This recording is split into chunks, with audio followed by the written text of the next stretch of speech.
ও ইয়াদ করিয়ে দেবে। পুরানা পুরনে যা কিছু বস্তা বচা সব খবর ওই সময় ইয়াদ করিয়ে দেবে।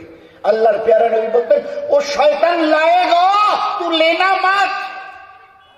নামাজে নিয়ত বেঁধেছ, এবারে তোমার বৌমা এসে, তোমার বিবি এসে ছোট বাচ্চাটাকে যদি এনে বলে আমি একটু বাথরুমে যাব, একটু রান্না করব, বাচ্চাটাকে ধরো, তুমি নেবে? তা আদরের বাচ্চাকে ওই সময় নাও না, আর শয়তান তোমাকে নানা ভুলে যাওয়া খবর সেখানে পেশ করছে। আর কি করে তুমি নামাজের সূরা ফাতিহা আর বাকি সূরার সঙ্গে মিলিয়ে এগিয়ে যাচ্ছ, ওই নামাজ না। যে আমার নামাজের শেষ পরিণতি,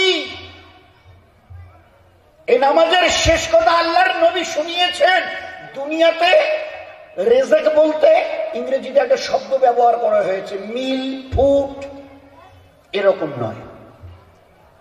আল্লাহ উইল ফুলফিল ইওর সাস্টেন্যান্স। দুনিয়ায় তোমার জীবনকে চালাতে জন্মের দিন থেকে নিয়ে 100 বছর যদি ও বাঁচো, তোমার হালাল রাস্তায় যা কিছু প্রয়োজন হবে, তোমার সমস্ত প্রয়োজন